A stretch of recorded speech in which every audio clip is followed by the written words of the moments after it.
After only a few short months and one huge football game, The Masked Singer is back and bigger than ever. For real, we have 18 celebrities to unmask this season, which means more performances, clues, and terrible guesses from our favorite judge. I think you're way off. I think you're way off. So without further ado, here's our recap of all the performances, clues, and our best guesses for who's under each mask in the Season 3 premiere.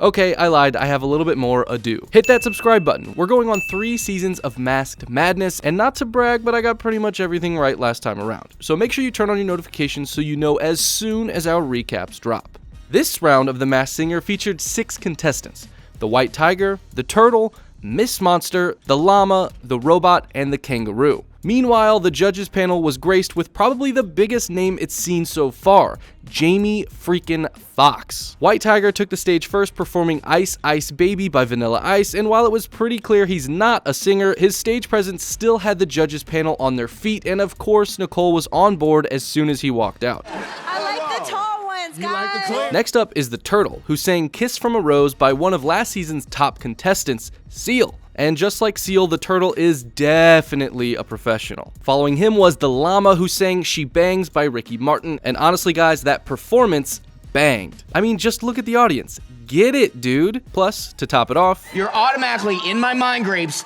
a front runner for this show. That's how good you are. Miss Monster was up next with an equally impressive performance of Something to Talk About by Bonnie Raitt, and I mean, I'm still talking about it. Second to last was the Robot, and he didn't quite sound like a professional singer, but his voice definitely matched his costume, and the judges were loving it. And finally, Kangaroo wrapped up the night with Robyn's Dancing on My Own, and guys, this girl has been through something, because that song came from deep in her heart pouch. But one contestant has to go home at the end of the night, and unfortunately the audience just didn't go the Robot's way. He was revealed to be very sneaky with his clues. Let's get into them. First, the Robot hinted that the perfect Masked Singer is made of 1 part creativity, 1 part grind. The Men in Black then pointed to Platinum on the table of elements and showed off their skateboarding skills. The Robot also hinted that his tough shell has made him seem inhuman throughout his career. Quote, and it stunted my potential. We then see a gaming controller. The judges had no idea who he could be, throwing out guesses like Johnny Knoxville, Floyd Mayweather, Steve-O, Shaun White, and Ken's honestly kinda close guess, Flava Flav. But of course, all of those guesses were wrong, as the Robot was unmasked to be Lil Wayne. Wayne's raspy and unique voice was not only perfect for the Robot, but has made him seem, as the Robot said, inhuman and limited his options as an artist. He has gone platinum a few times and is known to do some skateboarding in his free time. Finally, the gaming controller was a hint at the commercial he did for Tom Clancy's Ghost Recon Breakpoint on Xbox One. So now that we know that freaking Lil Wayne was among this season's secret celebs, here are all the huge names we think might be behind the rest of the masks and how the clues add up. Starting from the top, the White Tiger immediately came off as very strong and athletic in his clue package. He hinted, I have a giant career full of accomplishments, showing off a trophy that reads Ultimate Champion Clam Shucker, 51 clams, and a Masked Singer tryout board with the numbers 5-3 on it. He said he's doing the show for his fans, and then his package cut to a shot of Abe Lincoln, George Washington, and Benjamin Franklin, which reads 7 years ago. He finished up saying, I'm ready to get in that ring and smash the competition. Let's party. After the White Tiger's performance, Jamie Foxx also noted, Look, to come out with Ice Ice Baby, that is the theme song for all the white homies. Ken thinks White Tiger could be John Cena, and Nicole claims the Clam Shucker trophy was a hint to Aquaman, aka Jason Momoa. But I gotta say, I think Jamie hit this nail right on the head, guessing football superstar Rob Gronkowski. I know what you're thinking, Gronk, but hear me out. He played for the New England Patriots, hence the Clam Shucker trophy, and the image of some of the most famous Patriots. 7 years ago, which equals 87, is also his jersey number. The 51 and 53 are a hint at his role in winning Super Bowls 51 and 53 with the Patriots, and the ring reference probably points to the Super Bowl rings he has.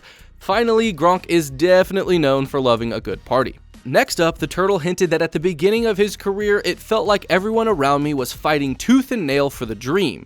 He also said he's watched many stars burn too bright and fizzle out. Cut to a shot of him waxing a surfboard. We then see him grilling some burgers, and he says, after years of preparation, I would love to make a big splash. The judges are definitely on the right track, guessing that the Turtle sounds like a former boy band or pop star. Robyn guessed Joey Mack, while Ken is of course convinced that Ginny's literal husband Donnie Wahlberg managed to sneak on the show under her nose, and finally Nicole thinks it could be Zac Efron. Sorry guys, but my best guess so far is the one and only teen heartthrob Jesse McCartney. Jesse has been expressing interest in getting back in the music game after being out for a few years. He started his career in a band called Dream Street, hence the Dream reference, and not only had a popular Disney Channel song Second Star to the right, but is also featured on the soundtrack of Step Up 3D. That makes sense with the line about stars and the turtles' desire to take things step by step. Finally, McCartney famously starred on the TV series Summerland in 2004 and 2005, which we think is what the surfboard and grill are referencing. He also has a Teen Choice Award. Slow and steady might win the race, but I've already caught up to you, Turtle. Next is the Llama, and not to start any drama, but you're gonna lose it when I tell you who I think is under this bangin' outfit. The Llama's clue package was set in a radio station, 23.3 The Wool. He then hinted,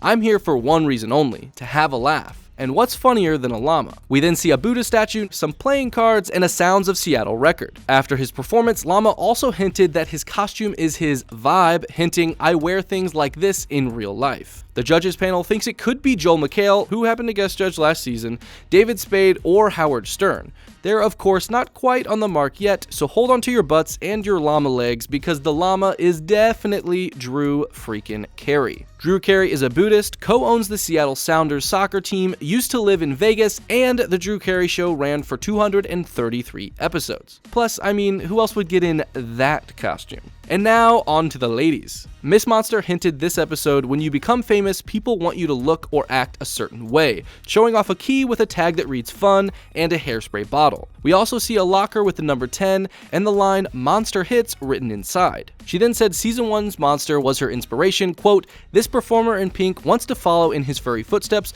but darlings, I feel nervous. Will you still love me without knowing my name?" The judges think she could be Mary J. Blige, Dolly Parton, or Dionne Warwick. We're of course begging to differ. For now, my guess for Miss Monster has to be singer-songwriter Chaka Khan, and here's why. Khan is most notably the queen of funk, hence the fun key reference in Miss Monster's package. She also has 10 Grammys, and one of her biggest hits is titled Will You Love Me? Not to mention the fact that Miss Monster sounded exactly like Chaka Khan, so yeah, I rest my case. And finally, the last contestant of the season 3 premiere was Kangaroo, who hinted, "Like most of you watching, I'm a survivor. I recently lost a person who held my family's heart together." We also see Outback written on a sign, which is unsurprising given her choice of costume. She continued, "Then, by my own admission, I found myself in the spotlight for all the wrong reasons. Despite that, she hinted, I have to fight for my family and show them that bullies never win." We then see a gramophone in the background and a shot of her jumping rope. After her performance, she told judges that with her kangaroo costume, she can finally get her superpowers back. The judges panel guessed names like Iggy Azalea, Jordan Sparks, and Kelly Rowland, and while Robyn kinda has me with his Iggy Azalea guess, I think my best guess this round is Miss Jordyn Woods. Here's what I took from the clues. Woods recently had a huge falling out with the Kardashian sisters after being caught on camera with Kourtney's mans, putting her in quite the spotlight. She also lost her father a few years ago, hence the loss the kangaroo talked about. The gramophone is also a hint to her father, who was a sound engineer on Will Smith's The Fresh Prince of Bel-Air.